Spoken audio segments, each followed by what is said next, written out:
Election tribunals की तश्कील का Lahore high court का फैसला मुअत्तल करने की इलेक्शन कमीशन के इस्तदा मुस्तरद। सुप्रीम कोर्ट ने लार्जर बेंच की तश्कील के लिए मामला 3 रुकनी कमेटी को भिजवा दिया।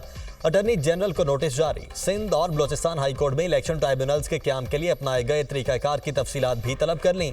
चीफ जस्टिस ने रिमार्क्स दिए कि आइन बिल्कुल वाज़े है। इलेक्शन ट्राइब्यूनल्स का इख्तियार इलेक्शन कमीशन को हासिल है। हमने आइन और कानून के तहत हल्फ उठा रखा है, अदालती फैसलों पर नहीं। पार्लियामान के कानून के बाद ऑर्डिनेंस कैसे लाया जा सकता है? ऑर्डिनेंस लाने की क्या वजह थी? कोई इमरजेंसी होती तो समझ में आता है। ये भी इलेक्शन में मुदाखलत है। पार्लियामेंट कानून बनाती है, हम कानून की हिफाजत करते हैं। जिसका काम है उसे करने दिया जाए। एक मीटिंग में बैठकर सब तय किया जा सकता है। ऑर्डिनेंस सुप्रीम कोर्ट में चैलेंज नहीं हुआ, इसलिए नोटिस नहीं कर सकते।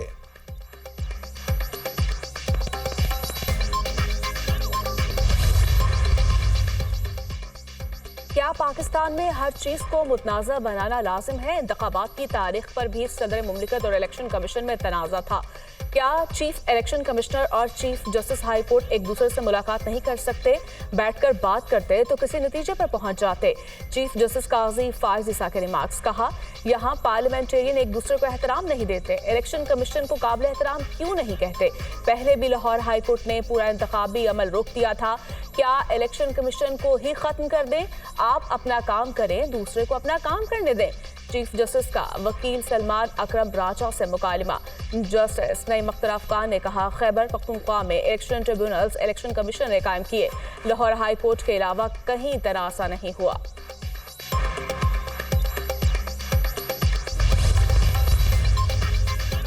अपोजिशन लीडर उमर अयूब ने बजट को गैर कानूनी दस्तावेजात करार दे दिया। कौमी असम्बली में इजहार ख्याल करते हुए कहा, हुकूमत ने बजट में खुद अपने लिए खड्डा खोदा है। यह बजट इकनॉमिक हिटमैन के जरिए बनाया गया जो मुल्क की बुनियादें हिलाना चाहता है। यह बजट अवाम दुश्मन और पाकिस्तान के मुस्तकबिल के खिलाफ है। IMF ने साफ बताया कि दूसरे स्टेक होल्डर से बात करें। यह हुकूमत फॉर्म 47 की पैदावार है। इस बजट की कहानी वोट को इज्जत दो से शुरू हुई थी। हमारी 180 नशिस्तें थी, लेकिन हमारा मैंडेट चोरी किया गया। हमने इंतखाबात में मुहिम नहीं चलाई, मगर आज भी पुलिस पीछे लगी है। हमारे खिलाफ दहशतगर्दी समेत मुख्तलिफ मुकदमा दर्ज करवाए गए। ऐवान में मौजूद सारी अपोजिशन पर झूठे मुकदमात हैं।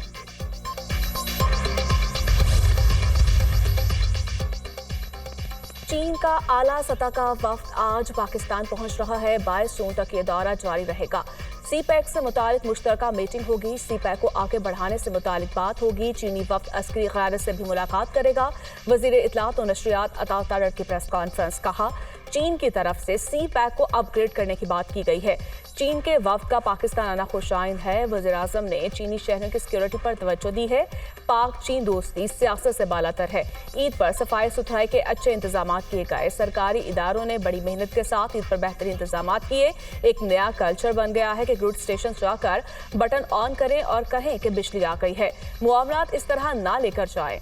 हर्जा सराई मुनासिब नहीं, हम इस जुबान में जवाब नहीं देना चाहते। खैबर पख्तूनख्वा में भी इतना ही पाकिस्तान का हिस्सा जितना पंजाब है। सूबाई तासुब फैलाना मुनासिब नहीं।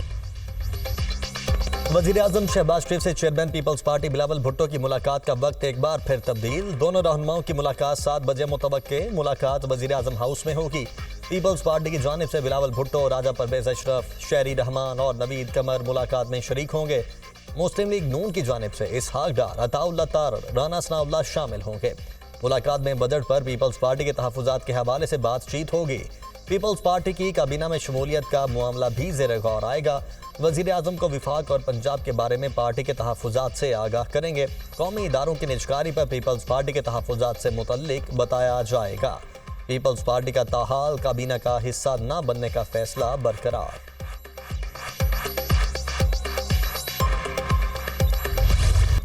पाकिस्तान स्टॉक मार्केट में रिकॉर्ड तेजी। तारीख में पहली बार 78,000 पॉइंट्स की सतह अबूर कर ली। इंडेक्स में 2,094 पॉइंट्स का इजाफा। 100 इंडेक्स 78,801 पॉइंट्स पर बंद हुआ।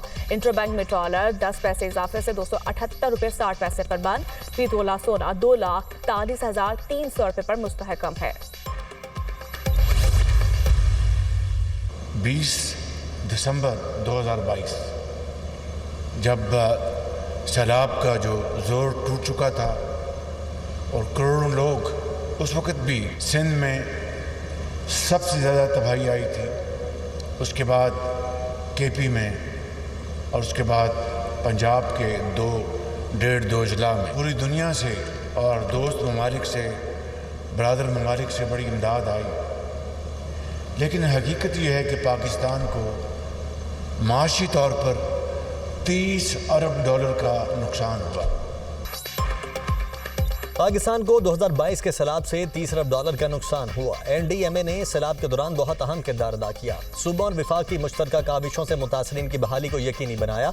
वज़ीर-ए-आज़म शहबाज शरीफ का तकरीब से खिताब, कहा सैलाब के बायस सिंध और खैबर पख्तूनख्वा में ज्यादा नुकसानात हुए। सैलाब के बाद चेयरमैन NDMA ने इकदामात पर मौसर अमल दरामद किया। NDMA की तरह हुकूमत के दीगर इदारों ने भी काम करना है। NDMA का वज़ा करदा निज़ाम दीगर शोबों के लिए भी रोल मॉडल है। हुकूमत NDMA के तमाम मुमकिन वसाइल फराहम करेगी।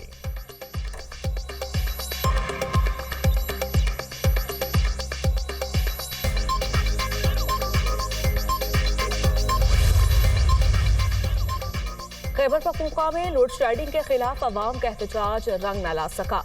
वज़ीर आला अली अमीन गंडापुर के वफाक को धमकियां बेकाम न आई। 12 घंटे तक की लोड शेडिंग के ऐलान पर अमल न हो सका। पेशावर के मुख्तलिफ इलाकों में 15 से 18 घंटे की लोड शेडिंग। दही इलाकों में 18 से 22 घंटे बिजली बंद।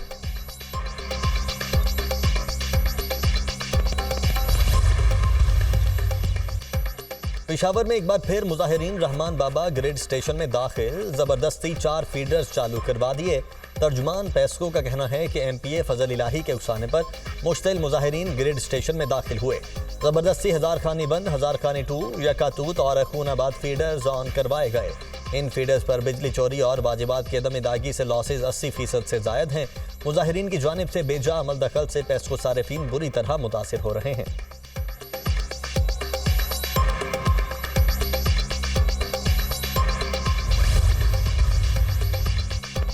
गुड स्टेशन के अंदर जाकर मौला जट बनना दुरुस्त नहीं। धमकी, वजीर आला को धमकी देने के अलावा कोई काम नहीं। वजीर आला KPK के लोगों को रिलीफ नहीं दे सकते, इसीलिए धमकियां देते हैं। वजीर आला KPK को बिजली चोरी रुकवानी चाहिए। जब आप बिजली इस्तेमाल करते हैं तो पैसे भी देने होते हैं। ये लोग धरना पार्ट 2 चाहते हैं। धरने में कहा गया बिल जला दो। सिविल लाफरमानी की तहरीक पेश की गई। वजीर इत्तलात पंजाब आजमा बुखारी और वजीर बल्दियात की न्यूज कॉन्फ्रेंस। कहा वजीर आला पंजाब सिर्फ ऐलानात नहीं बल्कि अमली इक़दामात पर यकीन रखती हैं। 100 दिन की हुकूमत में मरीम नवाज ने साबित किया कि इन्हें अमल दरामद करवाना भी आता है। ईद के दिनों में अवाम को साफ माहौल फराहम करने की कोशिश की गई। मुसाफिर गाड़ियों के जायद किराए वसूल करने के खिलाफ क्रैकडाउन किया। 3 दिन में मुसाफिरों को 14,67,000 रुपए वापस करवाए। 1,448 गाड़ियों के चलान किए।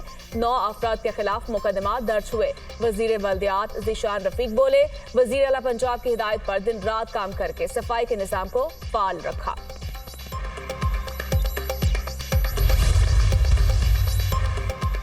वजीर आला पंजाब के हुक्म पर ट्रांसपोर्ट किरायों में कमी के लिए ग्रैंड ऑपरेशन। जायद किरायों से परेशान मुसाफिरों की रकम वापस करवा के नया रिकॉर्ड बना दिया। तारीख में पहली बार इजाफी वसूल करदा किराया सवारियों को वापस किया गया। मजमूई तौर पर 14,67,921 रुपए की रकम सवारियों को वापस की गई। किराए की मद में नाजायज तौर पर वसूल रकम वापस मिलने पर मुसाफिरों की खुशगवार हैरत। पैसे क्यों वापस कर रहे हैं, मुसाफिरों का सवाल। वजीर आला का हुक्म है उतना ही किराया देना है जितना मुकर्रर है। डिप्टी कमिश्नर्स और पुलिस अमले की गुफ्तगू। जायद किराया वसूल करने वाले ट्रांसपोर्टर्स को 27,84,000 से जायद जुर्माने किए गए। पंजाब में हुकूमत और गवर्नेंस के निज़ाम में तब्दीली का इनकलाबी फैसला। पंजाब में वजारतों और महकमों की तारीख की सबसे बड़ी रिस्ट्रक्चरिंग का फैसला। वजीर आला पंजाब मरीम नवाज ने 14 रुकनी खुसूसी कमेटी कायम कर दी। वजीर आला पंजाब का 60 दिन में सिफारिशात की तैयारी का टास्क। रिस्ट्रक्चरिंग कमेटी की कन्वीनर सीनियर वजीर पंजाब मरीम औरंगजेब होंगी।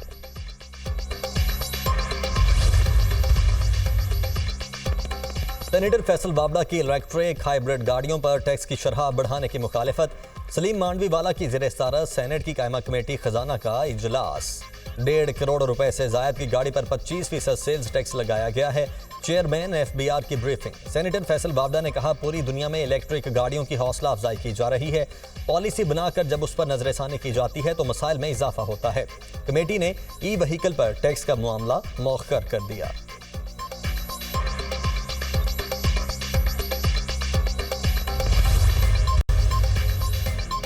बलूचिस्तान के नए माली साल का बजट कल पेश होगा। बजट का कुल हजम 870 अरब रुपए होगा। बजट में तालीम और सेहत के शोबों को तरजीह दी जाएगी। मुलाजिमीन की तनख्वाहों में वफाकी तर्ज पर इजाफा किया जाएगा। 3000 नई आसामियां पैदा की जाएंगी।